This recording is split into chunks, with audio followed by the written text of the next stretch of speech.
ಈ ನಡುವೆ ನಮ್ಮ ಜೊತೆಗೆ ಬೆಂಗಳೂರಿನ ಹಿರಿಯ ಪತ್ರಕರ್ತರಾಗಿರುವಂಥ ನಂಜುಂಡಪ್ಪ ಅವರು ನೇರ ಸಂಪರ್ಕದಲ್ಲಿದ್ದಾರೆ. ಸರ್ ನಮಸ್ಕಾರ. ನಮಸ್ಕಾರ ತರನಾಥ್ ಅವರೇ. ಎಸ್, ಇವತ್ತಿನ ವಿಧಾನಮಂಡಲದ ಅಧಿವೇಶನ ಮೊದಲ ಬಾರಿಗೆ ಬೊಮ್ಮಾಯಿಯವರು ಮೊದಲ ಬಾರಿಗೆ ಈ ಒಂದು ಮುಖ್ಯಮಂತ್ರಿಯಾದ ಬಳಿಕ ಮೊದಲ ಬಾರಿಗೆ ಸದನವನ್ನು ಎದುರಿಸ್ತಾ ಇದ್ದಾರೆ. ಕಾಂಗ್ರೆಸ್ ಒಂದಷ್ಟು ಪ್ರತಿತಂತ್ರಗಳನ್ನು ಅಥವಾ ಕಾರ್ಯತಂತ್ರಗಳನ್ನು ಕೂಡ ಮಾಡಿಕೊಂಡಿದೆ. ಅಗತ್ಯ ವಸ್ತು, ಪೆಟ್ರೋಲು, ಡೀಸೆಲ್ ಅಥವಾ ರಾಜ್ಯದ ಆರ್ಥಿಕ ಪರಿಸ್ಥಿತಿ ಹದಗೆಟ್ಟಿದೆ ಅನ್ನುವಂಥ ವಿಚಾರ, ಜೊತೆಗೆ ನೆರೆ ಸಂತ್ರಸ್ತರಿಗೆ ಸರಿಯಾಗಿ ಪರಿಹಾರ ವಿತರಣೆ ಆಗಿಲ್ಲ, ಜೊತೆಗೆ ಕೋವಿಡ್ ಸಾವಿನ ಸಂಖ್ಯೆಯಲ್ಲಿ ಕೂಡ ತಪ್ಪು ಲೆಕ್ಕಾಚಾರ ಕೊಟ್ಟಿದೆ, ಮೈಸೂರು ಗ್ಯಾಂಗ್ ರೇಪ್ ಪ್ರಕರಣ, ಜೊತೆಗೆ ರಾಷ್ಟ್ರೀಯ ಶಿಕ್ಷಣ ನೀತಿಯನ್ನು ತರಾತುರಿಯಲ್ಲಿ ಜಾರಿ ಮಾಡ್ತಾ ಇದೆ, ಜೊತೆಗೆ ಜಾತಿ ಗಣತಿಯ ಚರ್ಚೆ, ಈ ಎಲ್ಲ ವಿಚಾರಗಳನ್ನು ಪ್ರಸ್ತಾಪ ಮಾಡಬೇಕಂತ ಕಾಂಗ್ರೆಸ್ ಕೂಡ ಉದ್ದೇಶ ಮಾಡಿ ಇಟ್ಕೊಂಡಿದೆ. JDS ತನ್ನ ತಂತ್ರಗಾರಿಕೆಯನ್ನು ಇನ್ನಷ್ಟೇ ಘೋಷಣೆ ಮಾಡಬೇಕಾಗಿದೆ. ಸೊ ಬೊಮ್ಮಾಯಿಯವರ ಮೊದಲ ವಿಧಾನಮಂಡಲದ ಮುಖ್ಯಮಂತ್ರಿಯಾಗಿ ಚೀಫ್ ಮಿನಿಸ್ಟರ್ ಆಗಿ ಮೊದಲ ಈ ಒಂದು ಅಧಿವೇಶನದ ಬಗ್ಗೆ ಏನೆಲ್ಲ ಹೇಳಲಿಕ್ಕೆ ಬಯಸ್ತೀರಿ ಸರ್? ಏನು ವಿಶ್ಲೇಷಣೆ? ಎಲ್ಲ ಅಂಶಗಳ ಜೊತೆ ಮತ್ತೊಂದು ಸೇರಿಸಬೇಕು ಅಂದ್ರೆ ಭ್ರಷ್ಟಾಚಾರ. ಭ್ರಷ್ಟಾಚಾರ ಅಂದ್ರೆ ಕೃಷಿ ಸಚಿವ BC ಪಾಟೀಲ್ ಮೇಲೆ ಬಂದಿರುವಂತ ಆರೋಪಗಳು, ಹೌದು. ಆಮೇಲೆ ಉನ್ನತ ಶಿಕ್ಷಣ ಸಚಿವ ಇವರು ನಮ್ಮ ಅಶ್ವಥ್ ನಾರಾಯಣ್ ಅವರ ಮೇಲೆ ಬಂದಿರುವಂತ ಗುತ್ತಿಗೆ ಹಗರಣ, ಹೆಚ್ಚು ಮೊತ್ತಕ್ಕೆ ಗುತ್ತಿಗೆ ಕೊಟ್ಟಿದ್ದಾರೆ ಅನ್ನುವಂತ ಆರೋಪವನ್ನ ಕಾಂಗ್ರೆಸ್ ಗಂಭೀರವಾಗಿ ನಿನ್ನೆ ಮಾಡಿತ್ತು. ಇದ್ರ ಜೊತೆಲಿ ಮೊಟ್ಟೆ ಹಗರಣನು ಕೂಡ ಈ ಬಾರಿ ಪ್ರತಿಧ್ವನಿಸುತ್ತೆ. ಹೌದು, ಶಶಿಕಲಾ ಜೊಲ್ಲೆ ಅವರದು. ಹೌದು. ಆ ನಂತರ ಹಲವಾರು ಕೋವಿಡ್ ನಲ್ಲಿ ಬೇರೆ ಬೇರೆ ಇದರಲ್ಲಿ ನಡೆದಿರುವಂತ ಭ್ರಷ್ಟಾಚಾರ ಪ್ರಕರಣಗಳು ಕೂಡ ಈ ಬಾರಿ ಚರ್ಚೆ ಆಗತ್ತೆ. ಬೊಮ್ಮಾಯಿ ಅವರಿಗೆ ಅಧಿವೇಶನ ಏನ್ ದೊಡ್ಡ ಇದಲ್ಲ ಅವ್ರಿಗೆ. ಅವರು ವಿಧಾನ ಪರಿಷತ್ ಸದಸ್ಯರಾಗಿದ್ರು, ವಿಧಾನಸಭೆ ಸದಸ್ಯರಾಗಿದ್ದರು, ಅವ್ರಿಗೆ ಅನುಭವ ಇದೆ ಖಂಡಿತ. ಆಮೇಲೆ ಆರ್ಥಿಕ ವಿಚಾರಗಳ ಬಗ್ಗೆ ಹೆಚ್ಚಿನ ಜ್ಞಾನ ಹೊಂದಿದ್ದಾರೆ. ಹೌದು, ನೀರಾವರಿ ಯೋಜನೆಗಳ ಬಗ್ಗೆ ವಿಚಾರದಲ್ಲೂ ತಿಳ್ಕೊಂಡಿದ್ದಾರೆ. ಪ್ರತಿಪಕ್ಷಗಳಾಗಿ ಕೂಡ ಬೊಮ್ಮಾಯಿ ಕೆಲಸ ಮಾಡಿರೋದ್ರಿಂದ ಪ್ರತಿಪಕ್ಷಗಳನ್ನ ಎದುರಿಸುವಂತಹ, ಮನವೊಲಿಸುವಂತಹ ಅಥವಾ ಅವರ ಒಂದು ಸಹಕಾರಾತ್ಮಕ ಸಲಹೆಗಳನ್ನ ಸ್ವೀಕರಿಸಿ ಅನುಷ್ಠಾನಗೊಳಿಸುವಂತಹ ಮನಸ್ಥಿತಿಯನ್ನ ಬೊಮ್ಮಾಯಿ ಹೊಂದಿದ್ದಾರೆ. ಆದ್ರೆ ಎಲ್ಲದಕ್ಕಿಂತ ಬಹಳ ಗಂಭೀರವಾದ ವಿಚಾರ ಅಂತಂದ್ರೆ ರಾಜ್ಯದ ಆರ್ಥಿಕ ಪರಿಸ್ಥಿತಿ ಹದಗೆಟ್ಟಿರುವಂತದ್ದು, ಮತ್ತೆ ಬೆಲೆ ಏರಿಕೆ ಸಾಮಾನ್ಯರಿಗೆ ತೀವ್ರ ತೊಂದರೆ ಉಂಟು ಮಾಡ್ತಾ ಇರುವಂತದ್ದು. ಯಾವತ್ತೂ ಇಷ್ಟು ದೊಡ್ಡ ಪ್ರಮಾಣದಲ್ಲಿ ಬೆಲೆ ಏರಿಕೆ ಆಗಿರ್ಲಿಲ್ಲ.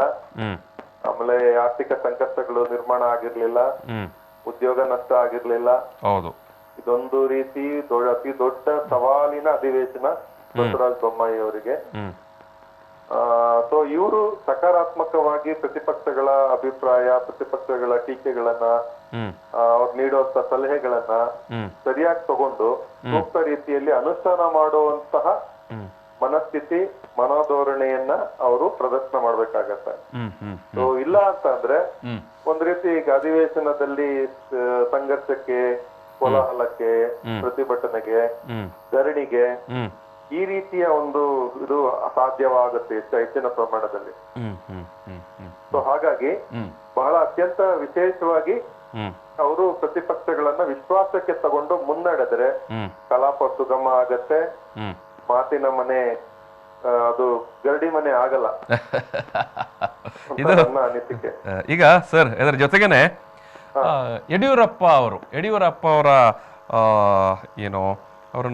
ಅವರ ಪ್ರೆಸೆನ್ಸ್ ಇರುತ್ತೆ, ಅದನ್ನು ಯಾವ ರೀತಿ ಅವರು ಇವರಿಗೆ ಬೊಮ್ಮಾಯಿಯವರಿಗೆ ಎಲ್ಲ ರೀತಿಯ ಬೆಂಬಲ ಜೊತೆಗೆ ನೈತಿಕ ಶಕ್ತಿಯಾಗಿ ಇರುತ್ತಾರೆ ಅಂತ ವಿಶ್ಲೇಷಣೆ ಮಾಡೋದು.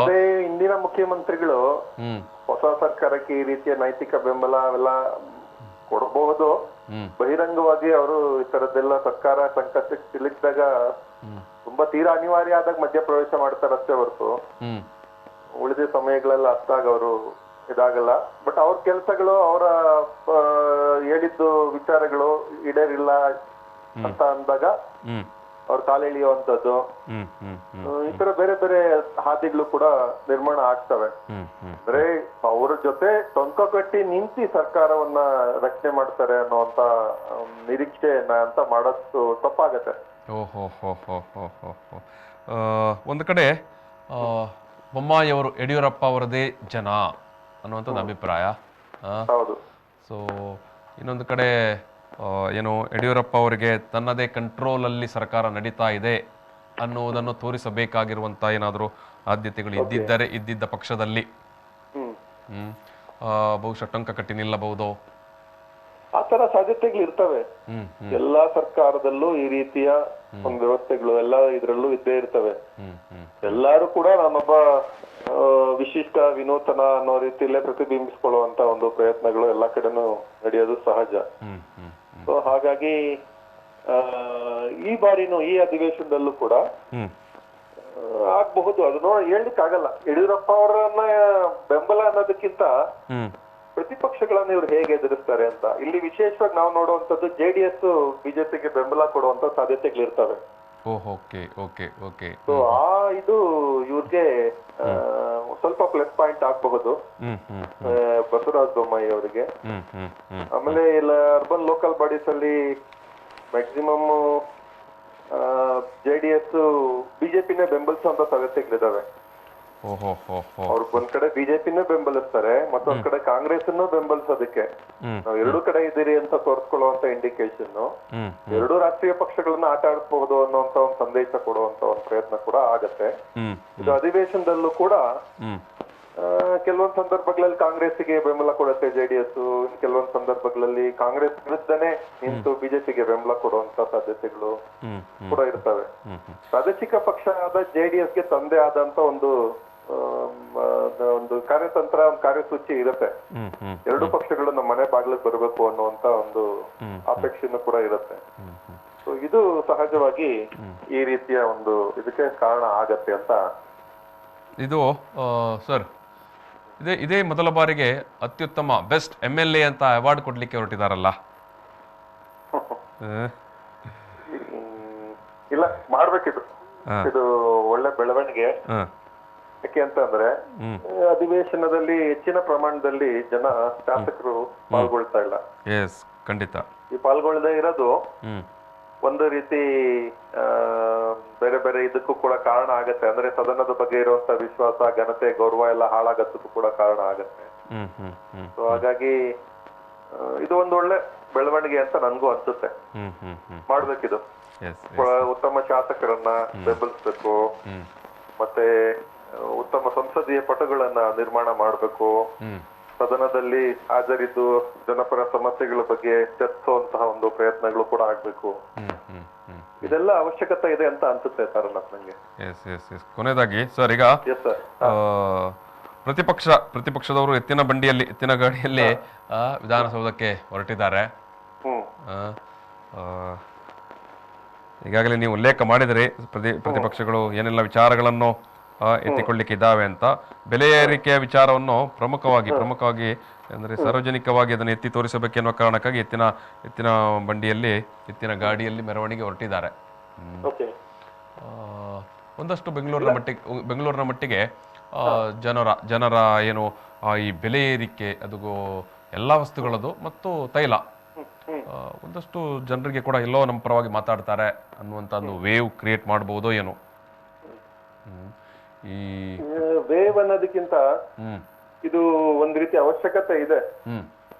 ಈ ಮಟ್ಟದ ಒಂದು ಬೆಲೆ ಏರಿಕೆ, ಈ ಮಟ್ಟದಲ್ಲಿ ಜನರ ಮೇಲೆ ತೊಂದರೆ ಆಗ್ತಾ ಇರುವಂತದ್ದು, ಜನ ನೋಡಿ ಈಗ ನಾವು ಸುಮ್ನೆ ಸಾಮಾನ್ಯವಾಗಿ ನಾವು ಮಾತಾಡೋದು ಅಂದ್ರೂ ಪ್ರತಿಯೊಂದು ಕುಟುಂಬ, ಸಣ್ಣ ಕುಟುಂಬಕ್ಕೂ ಕೂಡ 1,500 ಇಂದ 3,000 ರೂಪಾಯಿ ಅಷ್ಟು ಹೊರೆ ಆಗ್ತಾ ಇದೆ. ಖಂಡಿತ. ಒಂದು ವರ್ಷದ ಹಿಂದೆ ನಾವು ಈಗ ಕಂಪೇರ್ ಮಾಡಿದ್ರೆ ಕನಿಷ್ಠ. ಇನ್ನು ದೊಡ್ಡ ಫ್ಯಾಮಿಲಿಗಳಿಗೆ ಇದರಿಂದ ಇನ್ನೂ ಹೆಚ್ಚು ಹೊರೆ ಆಗ್ತಾ ಇದೆ. ಮಧ್ಯಮ ವರ್ಗದವರು ನರಳ್ತಾ ಇದ್ದಾರೆ. ಅವ್ರಿಗೆ ಯಾವುದೇ ರೀತಿಯಾದಂತ ಒಂದು ರಕ್ಷಣೆ ಇಲ್ಲ. ಉದ್ಯೋಗ 40 ಲಕ್ಷದಷ್ಟು ಉದ್ಯೋಗ ಕಳೆದೋಗಿದೆ. ಆಮೇಲೆ ಗಾರ್ಮೆಂಟ್ಸ್ ಕಾರ್ಖಾನೆಗಳ ಪರಿಸ್ಥಿತಿ ಶೋಚನೀಯವಾಗಿದೆ. ಗಂಡ ಹೆಂಡತಿ ಇಡೀ ಫ್ಯಾಮಿಲಿ ದುಡಿದ್ರೂ ಕೂಡ ಒಂದು ಸೂಕ್ತ ರೀತಿಯಲ್ಲಿ ನಿರ್ವಹಣೆ ಮಾಡೋದಕ್ಕೆ ಸಾಧ್ಯ ಇಲ್ಲದೆ ಇರುವಂತ ಪರಿಸ್ಥಿತಿ ಇದೆ. ಎಲ್ಲ ಸಮಸ್ಯೆಗಳು ಎಲ್ಲ ಒಂದ್ ರೀತಿ ಜನಸಾಮಾನ್ಯರ ಮೇಲೆ ಬಾಧಿಸ್ತಾ ಇದೆ. ಇಂಥ ಸಂದರ್ಭದಲ್ಲಿ ಇದು ಒಳ್ಳೆ ಹೋರಾಟ. ಆಮೇಲೆ ಎತ್ತಿನ ಗಾಡಿಲಿ ಈ ಹಿಂದೆ ಕಾಂಗ್ರೆಸ್ ವಿರುದ್ಧ ವಾಜಪೇಯಿನೂ ಸಂಸತ್ತಿಗೆ ಹೋಗಿದ್ರು. ದೆಹಲಿ ಇದ್ರಲ್ಲಿ ಮಾಡಿದ್ರು ಅವರು ಪ್ರತಿಭಟನೆ. ಈ ರೀತಿಯ ಪ್ರತಿಭಟನೆಗಳು ಬೇಕು ಪ್ರಜಾಪ್ರಭುತ್ವ ವ್ಯವಸ್ಥೆಯಲ್ಲಿ ಹೌದು ಹೌದು ಆಳುವ ಸರ್ಕಾರಗಳನ್ನ ಇದ್ ಮಾಡೋದಕ್ಕೆ. ಈಗ ತಮಿಳ್ನಾಡಲ್ಲಿ ₹3 ಕಡಿಮೆ ಮಾಡಿದ್ದಾರೆ ಪೆಟ್ರೋಲ್ ದರ, ಹೌದು ಹೌದು ಸ್ಟೇಟ್ ಟ್ಯಾಕ್ಸ್ ಅನ್ನು ಹೌದು ಹೌದು ಇಲ್ಲೂ ಮಾಡ್ಬೋದು. ಇಲ್ಲೂ ಈ ರೀತಿಯ ಸಕಾರಾತ್ಮಕ ಕ್ರಮಗಳನ್ನು ಕೈಗೊಂಡು ಒಂದು ಉತ್ತಮ ಸಂದೇಶನ ಕೊಡಬಹುದು. ಇಲ್ಲೂ yes yes yes thank you sir thank you ಆಗ್ಲಿ ಎಸ್